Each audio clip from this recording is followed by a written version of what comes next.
The Milwaukee Road was a Class I railroad that operated until 1986. The Milwaukee had most of its presence in the Midwest, with many branch lines and secondary routes. This classic railroad sported many different locomotives on its roster and played an important part in the Midwest economy. Photographer Fred Crissey captured several Milwaukee Road lines in the 1970s, and in this volume we feature Fred's films of the Milwaukee in Wisconsin and Iowa. We chase the line from Marquette to Mason City. Today's train is led with 3 GP20s and 2 GP40s. Our first shot is of the train leaving Lawler heading west.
On another day, we see the train crossing the Rock Island in Norris Springs, Iowa.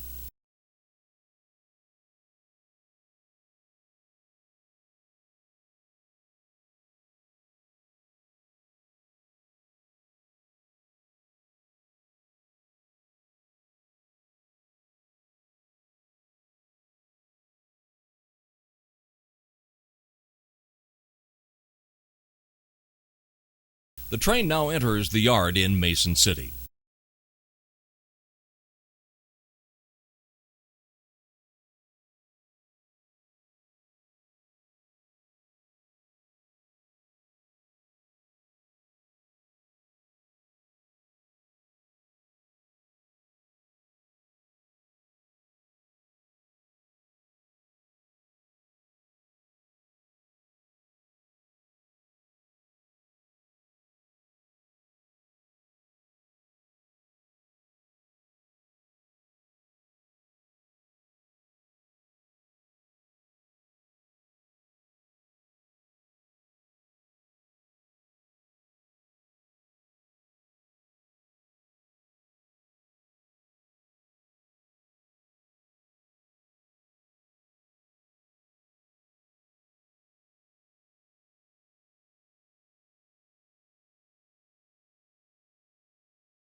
Now let's follow the line from Savanna, Illinois, across the river to Sabulla, Iowa, and head north to Dubuque.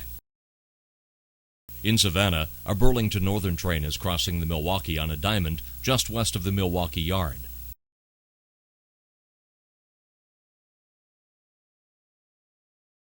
At the Savanna yard and roundhouse, a crew prepares an F-unit lead power set for a train.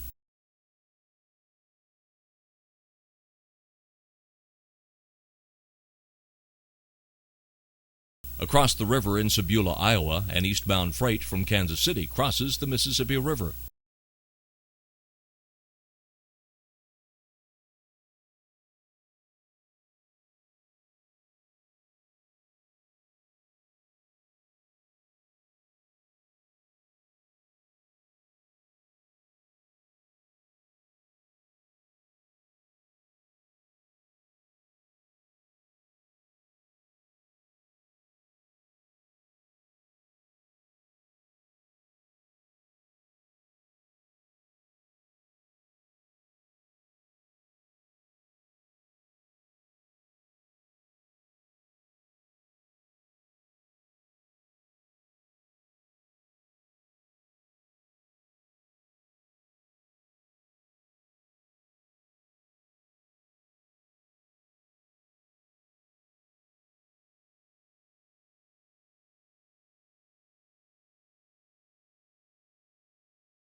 Back in Savanna, another power set is moved in the yard past the depot.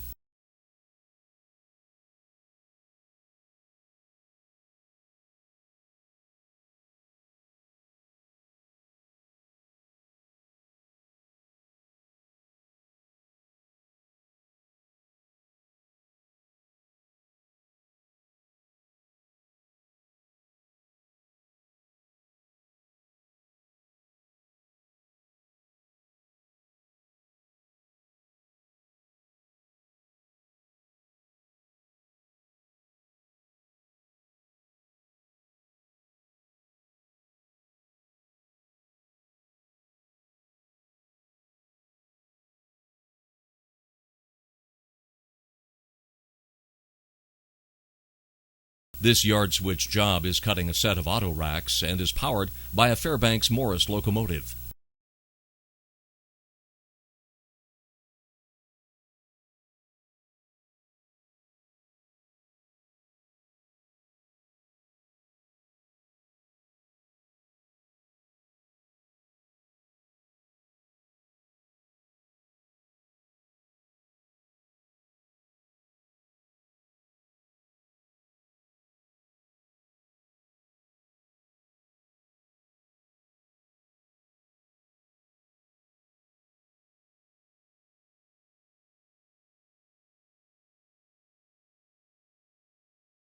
Back across the river in Sabulla, we catch two trains crossing the Mississippi. The first train is led with a GP30.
The second train is led with a set of ABBF units.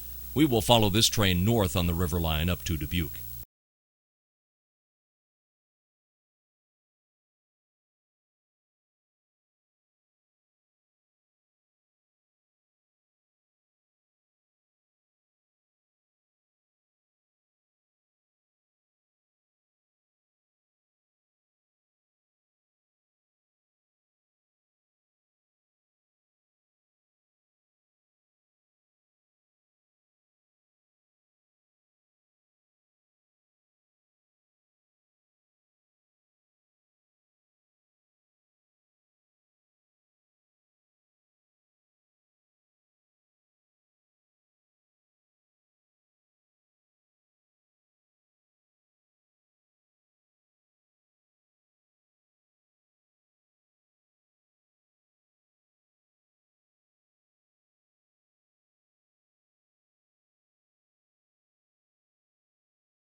The train is now in Green Island. It is at the junction of the line to Delmar. This line is now abandoned. The train is continuing on the main line to La Crescent, Minnesota.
Now the train encounters some street running at Bellevue.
Our last view of this train is approaching Dubuque along the Mississippi River.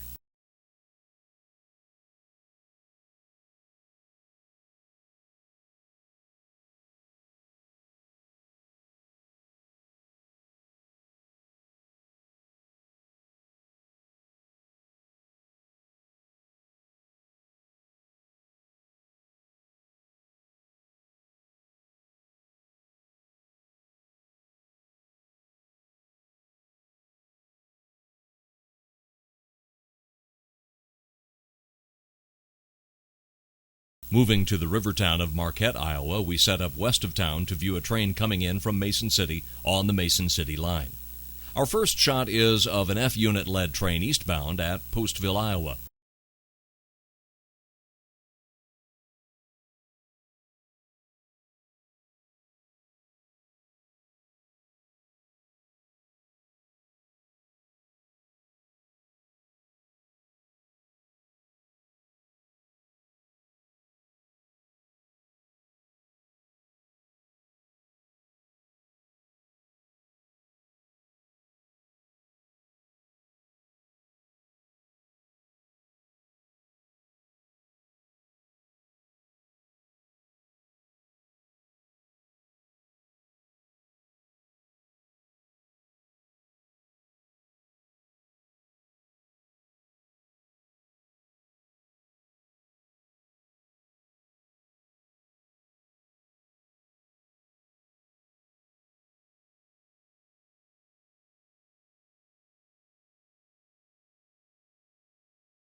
The train now arrives at the yard in Marquette.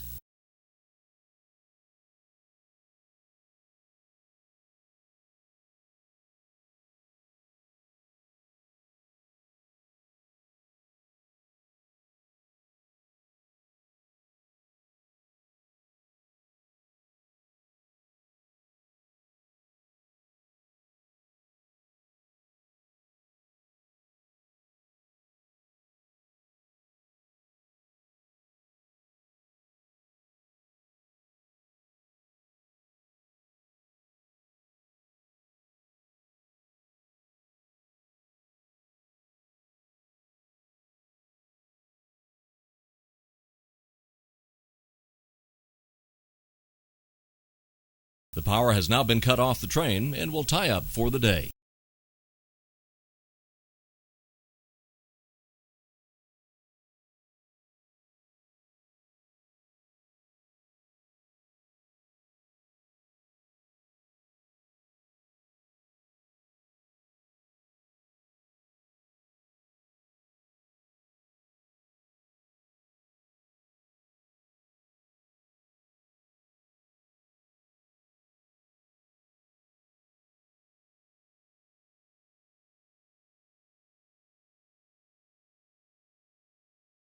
On the main line in Marquette, a GP40 leads a southbound out of town.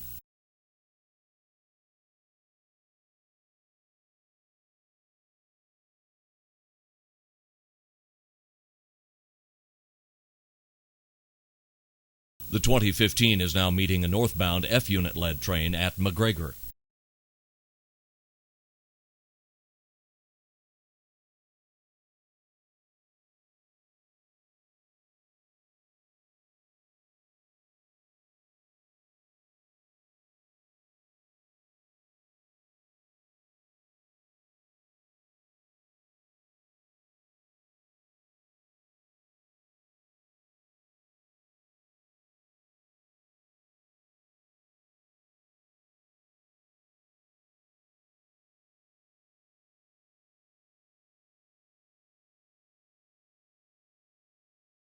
With the conductor looking on, the northbound train leaves the siding.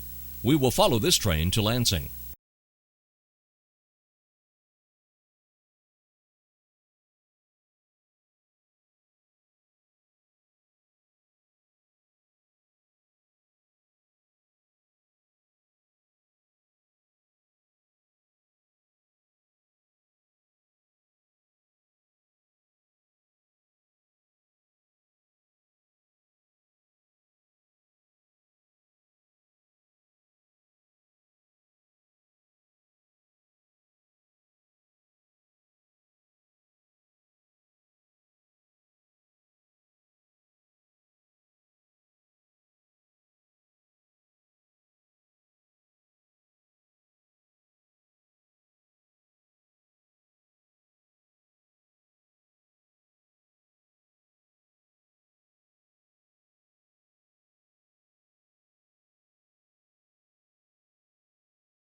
The train arrives in Lansing, where just like in Bellevue, the line encounters some street running.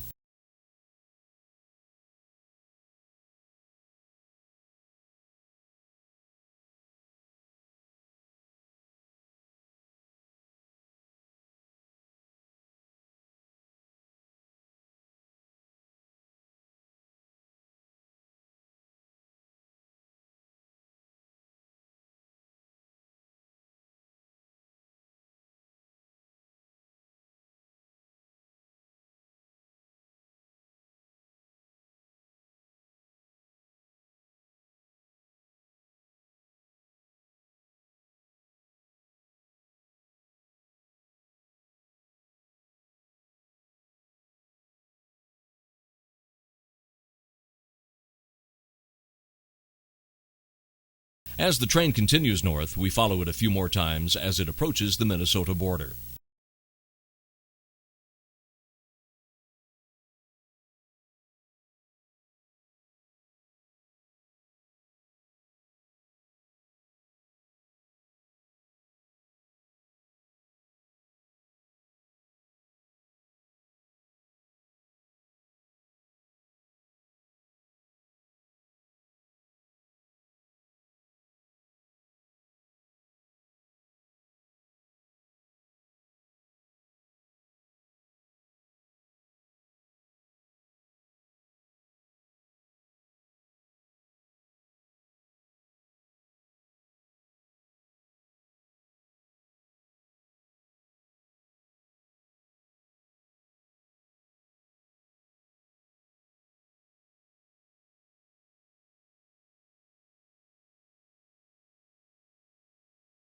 Next, let's take a quick trip to Tunnel City, Wisconsin on the main line.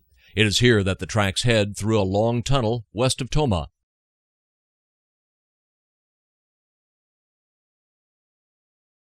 Our first train is an eastbound Sprint train heading to Chicago.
Coming out of the tunnel is a westbound freight followed by Amtrak number 7, the westbound Empire Builder.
Now we catch some branch line action. First is the trackage from Mineral Point to Janesville. These scenes were taken in October of 1978. This line was originally laid in the mid-1800s. Early in the morning, just before sunrise, we catch the crew preparing its power and caboose for the day. The Mineral Point Depot is one of the oldest surviving depots in the state of Wisconsin. It dates to 1857 and is now fully restored and now serves as a museum.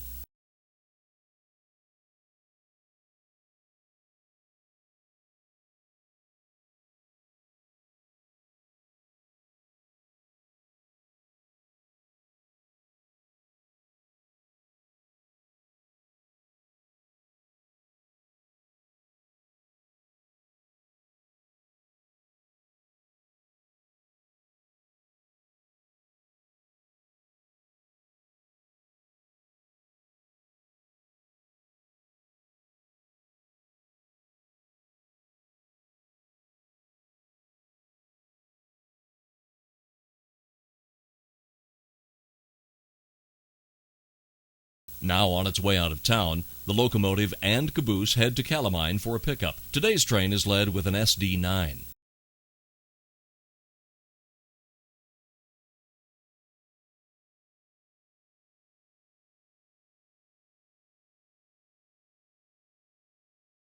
Now at Calamine, the crew picks up the set of empty potash cars from the co-op.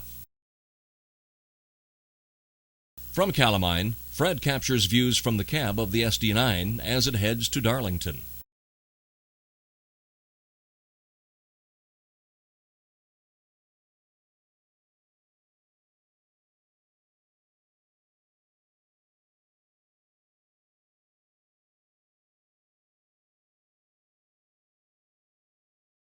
Much of the rail line from Janesville to Mineral Point was among the earliest track construction in Wisconsin. The 34 miles from Janesville to Monroe were laid by the Milwaukee and Mississippi in 1857. The portion from Mineral Point southward to Gratiot, and at one time further south to Warren, Illinois, also was spiked down in 1857 by the Mineral Point Railroad Company. The Gratiot to Warren segment was abandoned in 1923. The newest part of the Mineral Point branch was the 22-mile connection from Monroe to Gratiot, which only dates from 1881. The Milwaukee also had branches from Brodhead to New Glarus, Belmont to Platteville, and Gratiot to Shullsburg that fed from the Mineral Point branch.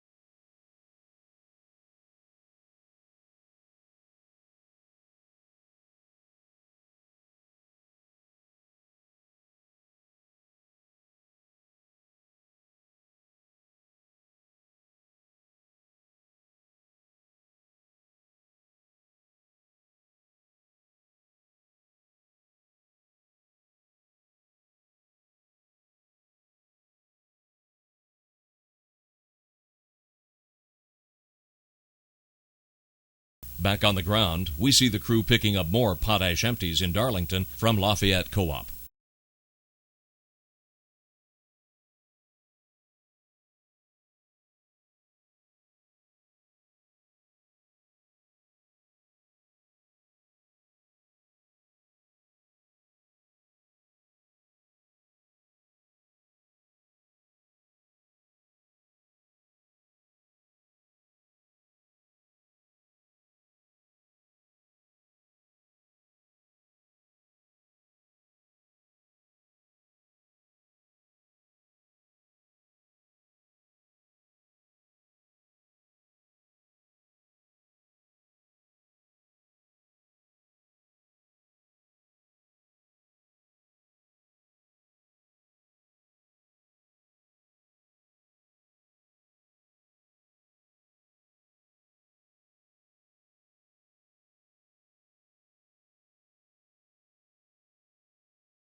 Now in Gratiot, the train continues its 10-mile-per-hour pace as it negotiates the curves through town. Just around the corner of the tracks is the depot. This was once a coaling station. The Gratiot Depot has been restored and is now a museum.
The train continues on through South Wayne and past the former Milwaukee Road Depot.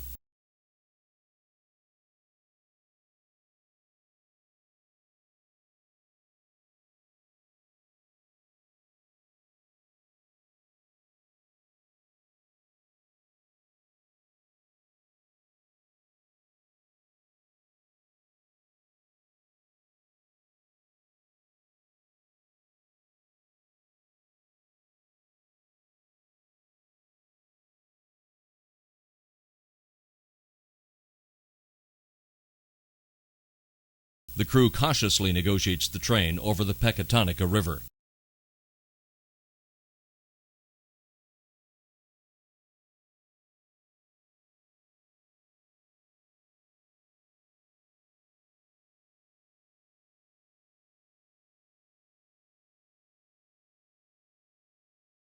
In Monroe, the tracks cross over the Illinois Central line that ran from Freeport, Illinois to Madison, Wisconsin.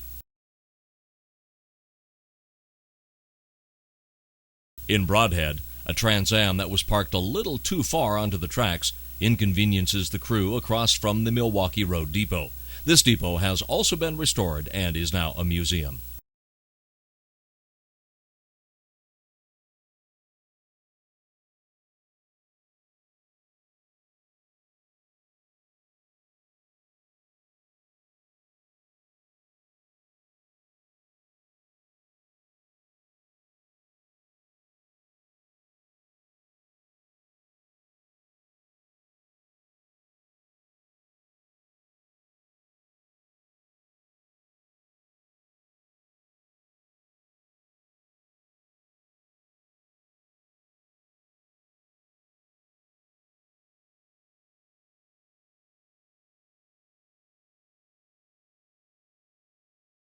The train now arrives in Janesville to end its day of work.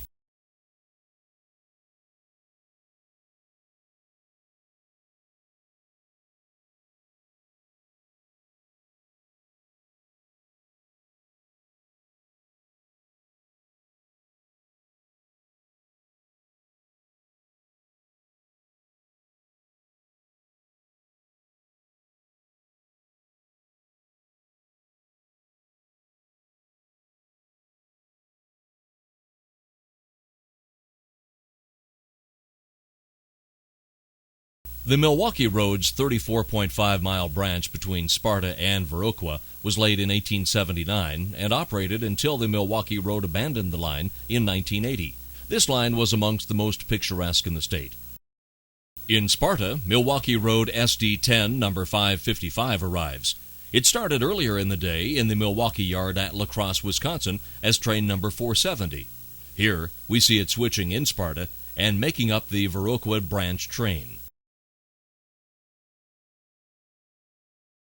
Milwaukee 555, also known as the Triple Nickel, has a newer EMD-style cab roof, installed after the Triple Nickel was involved in a wreck. This gave the locomotive a second-generation look. The SD7 was upgraded to 1,800 horsepower and designated as an SD10 by the Milwaukee shops in 1974. When built, EMD's SD7 was the first six-axle locomotive with traction motors mounted on each axle, giving it one of the highest traction effort ratings.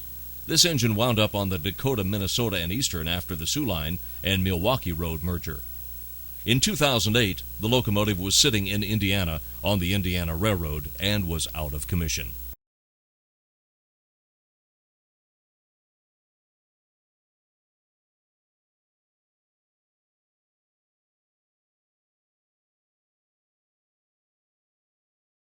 Passing the Viroqua train is the new Milwaukee Sprint train, highballing through Sparta at passenger train speed. This train originated at St. Paul and is destined for Chicago.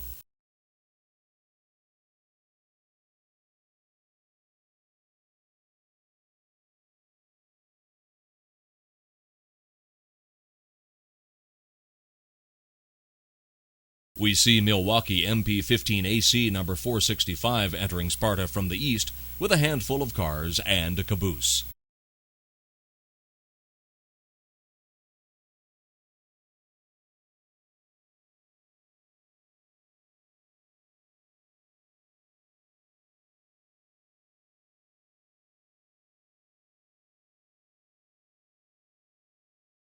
The train is now crossing the Chicago and Northwestern Diamond, which is the line from Adams, Wisconsin to Winona, Minnesota.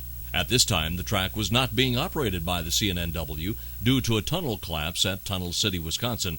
The CNW obtained trackage rights on the Milwaukee Road at Tunnel City to Winona, and today the Union Pacific continues those trackage rights by operating an Adams to Winona local.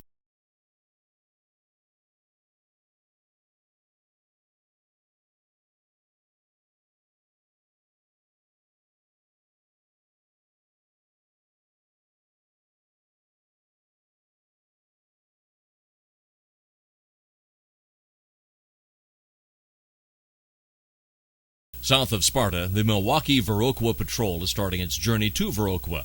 Here, the train passes several cows that make Wisconsin America's dairyland.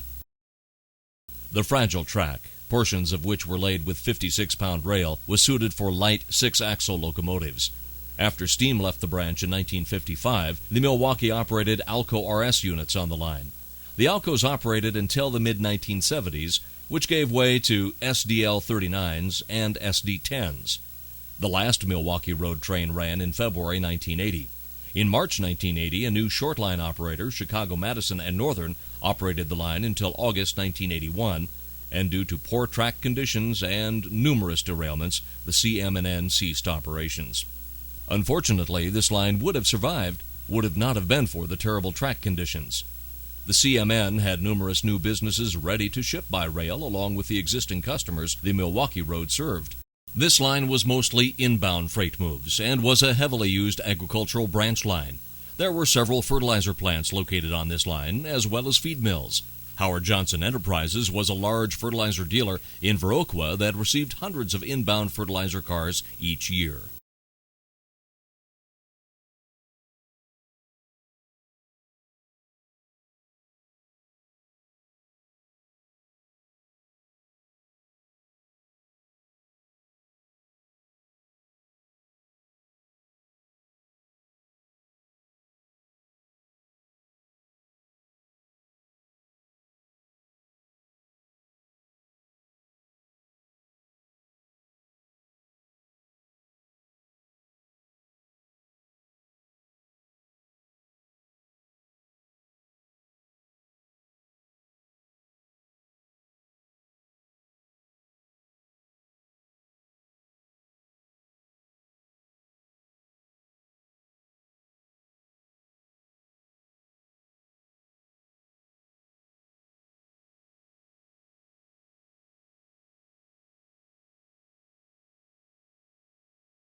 Here the train is slowing down as it starts its climb between Melvina and Cashton on Cashton Hill.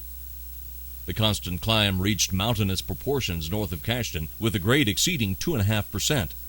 Depending on the tonnage, crews were often forced to double or triple the hill. This grade was the steepest on Milwaukee Road east of the Rocky Mountains.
In a view typical of this area, locomotive 555 breaks through an opening in the foliage and crosses a trestle which was constructed to narrowly clear local road traffic.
Having crested the Cashton Hill, the patrol arrives on the outskirts of Cashton.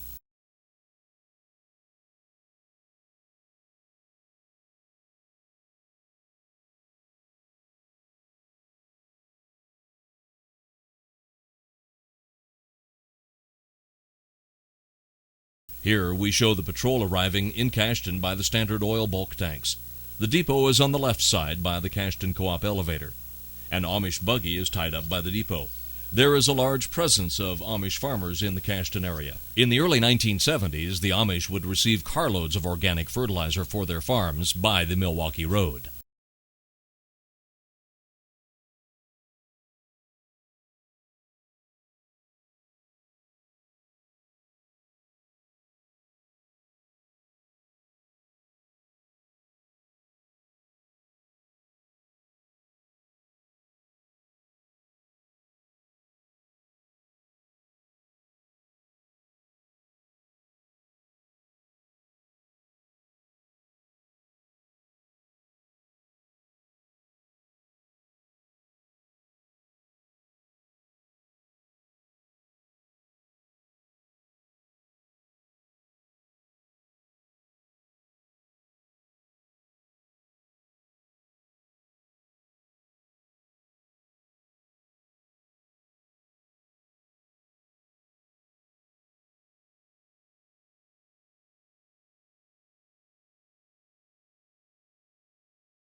we see the patrol arriving in the city of Westby.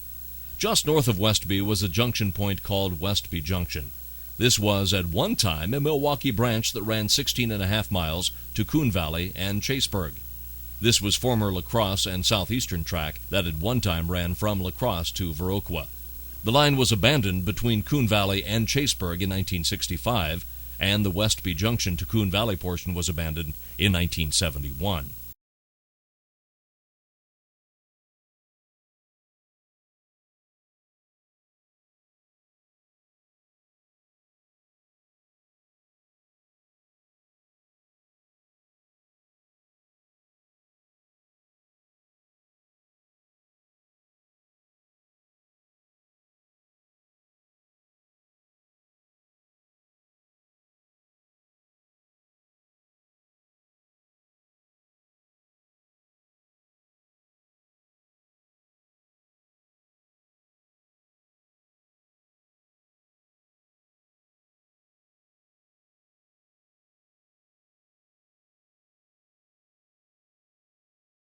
Here we see the train leaving town after doing switching work. You can see on the left side is the Westby Farmers Union Co-op with numerous rail cars sitting on its siding. This was a major customer in Westby for the Milwaukee Road.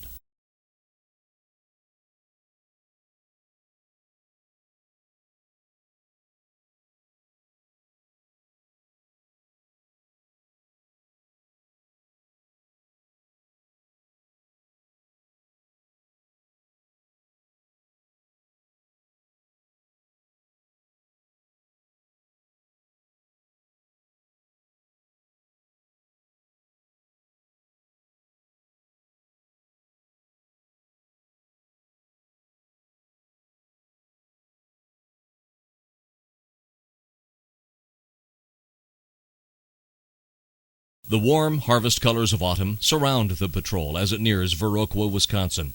In contrast to some ballasted trackage near Cashton, a good portion of the line was carpeted with stray vegetation. Only periodic operations have hampered the encroaching weeds from totally obscuring the right-of-way. The Milwaukee ran the local usually twice a week, but during the heavy inbound fertilizer season in the spring and fall, the Milwaukee would operate from La Crosse to Viroqua 3 days per week. North of Viroqua, the patrol stops for a goat on the track. You will see the conductor get off the engine and chase the goat off the right-of-way. Luckily, the train was traveling at 10 miles per hour compared to 50 miles per hour on the main line.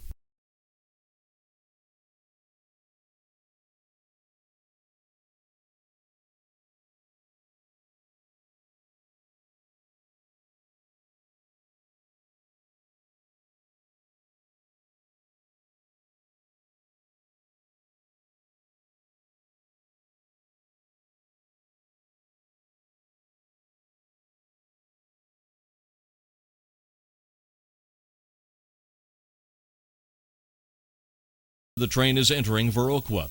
There was once a junction switch here that led to the Southeastern Yard. This was named the Southeastern Yard after the Milwaukee Road took over operations from the La Crosse and Southeastern Railroad in 1933. In Viroqua, the Milwaukee served Nelson Mill and Agri Center. This was a large customer for the Milwaukee Road as they received inbound carloads of soybean meal, bran, twine, feed, and molasses for making feed for the local farmers. We see the patrol running down the old southeastern tracks in Viroqua towards Nelson Mill and Agri Center to spot and pull cars. Shortly after this is done, the crew will go back to the main line and head to the depot in Viroqua and tie up for the day.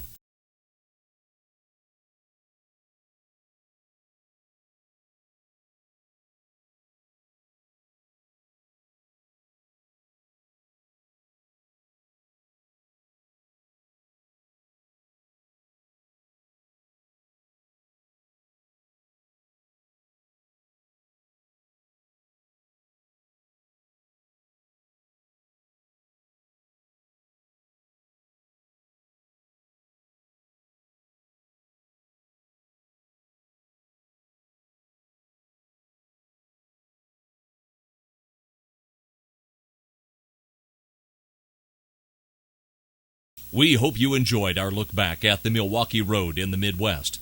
Volume 2 will cover operations in Minnesota and South Dakota. In 1986, Fred followed the Milwaukee Line in Missouri from Kansas City to Ottumwa, Iowa. The following scenes are from the Soo Line era. The Sioux purchased the Milwaukee Road in 1986. Kicking off our action, a southbound train approaches Randolph, Missouri. This portion of the line is shared trackage with the ex-Rock Island Spine Line to the Twin Cities. At the time these scenes were shot, the spine was operated by the Chicago and Northwestern.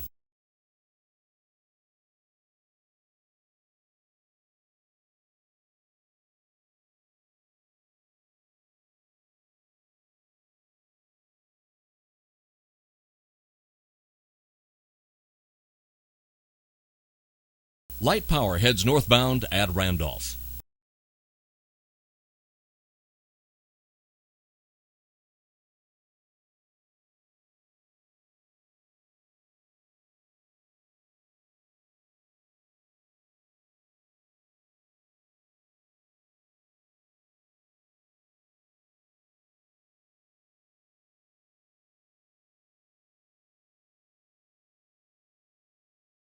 Another northbound train is captured north of Randolph.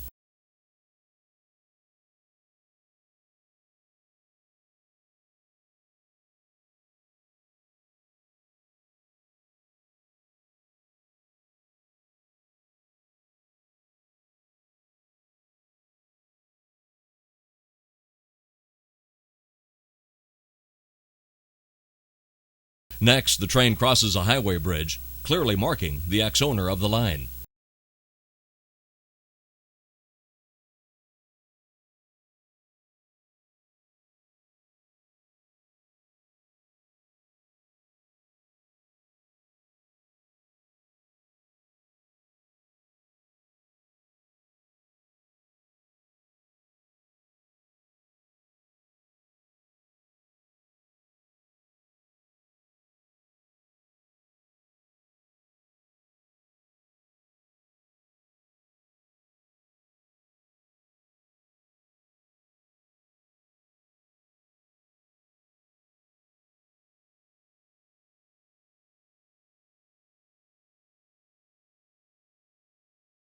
A Chicago and Northwestern train is captured as it heads northbound.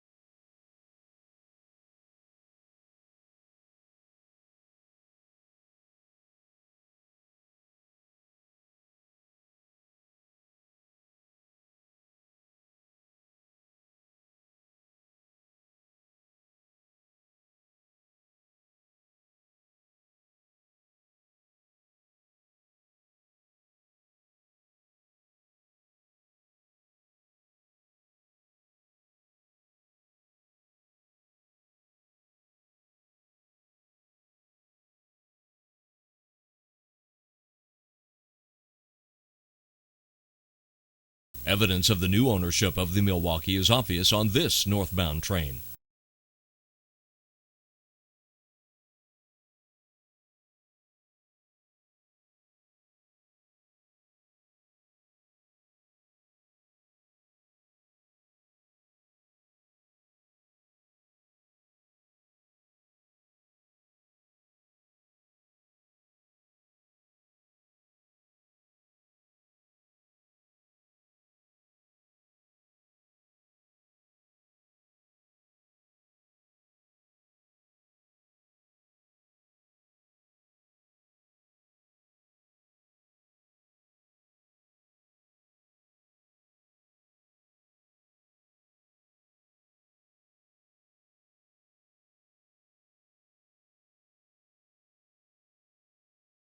In Chillicothe, Missouri, Fred was standing on the Wabash Line to capture this train. The cross-track is the ex-CB and Q line.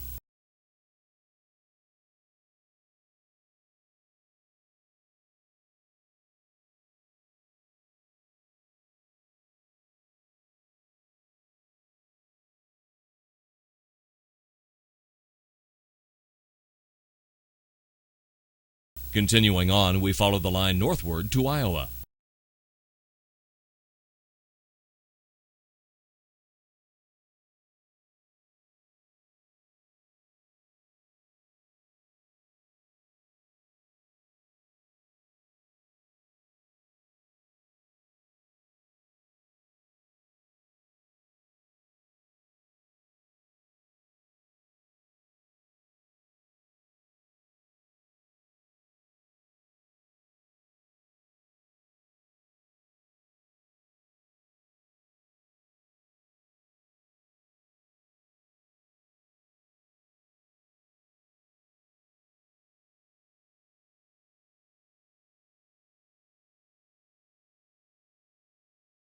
This northbound train is crossing over a county road bridge and heading into Laredo for a meet.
Soo Line power leads this train over the Blakesburg bridges.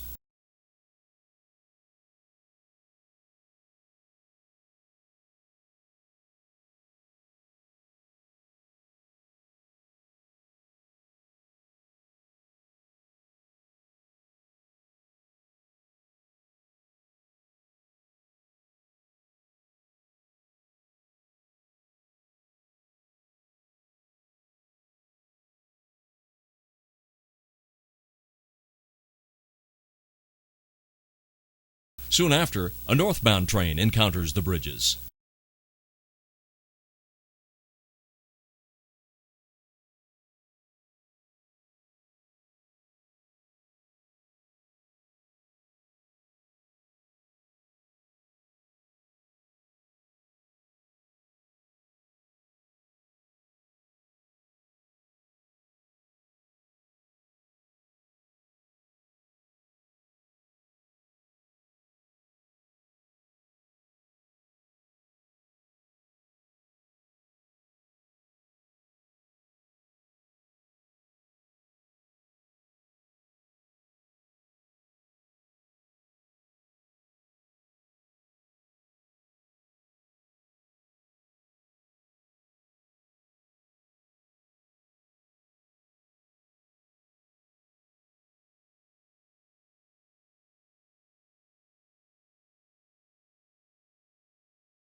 Finally, we capture two Soo Line trains. The first is crossing the Norfolk Southern at Moravia, Iowa, and the second train is crossing the Burlington Northern in Ottumwa, Iowa.